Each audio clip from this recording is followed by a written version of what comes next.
It's customary to learn the laws of Hilchos beit HaBechirah during the 3 weeks. We continue with halacha number 12. Okay. Ein boinin es Mikdash balayla. We don't build the beit HaMikdash at night. Shenemar Rabbi Aaron Raskin es Mishkan. B'yoyim mekimin v'lei balayla. We do it during the day, not at night. V'oiskim b'binyan mailis hashachar ad tzeitzek hachavim. We begin from dawn until nightfall. Every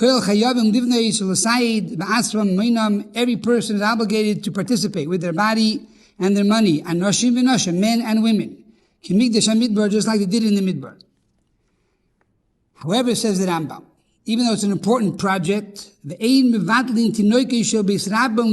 do not stop the children from studying Torah, because the study of the Torah is more important than the building of the Holy Temple.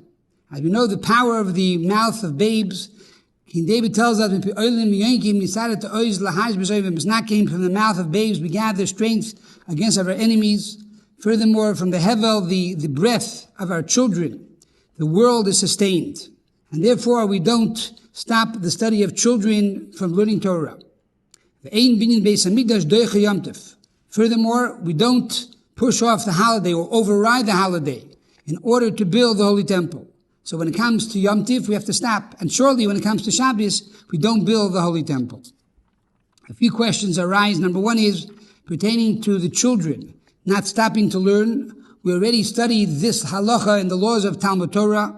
Over there, the Rambam already told us that children do not stop their learning to build the temple.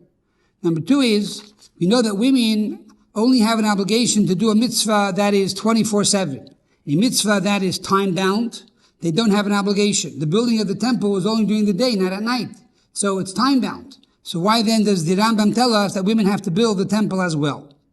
And the answer is that the Rambam is teaching us here that not only is there a mitzvah on the gavra, on the person to build the temple, from the perspective of the person, but there's also a chiyuv on the chefza.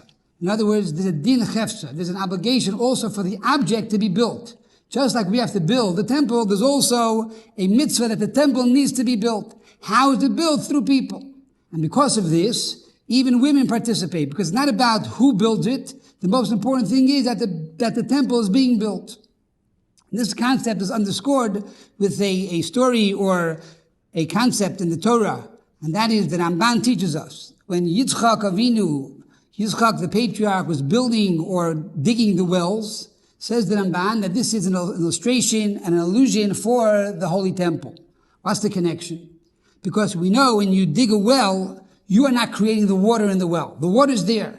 What you're doing is revealing the water that's already there. The same is true with the building the temple. You're not creating the Shekhinah. You're not bringing down the Shekhinah. God's divine presence is there. But by the fact that you participate, you are now revealing the divine presence in the Holy Temple.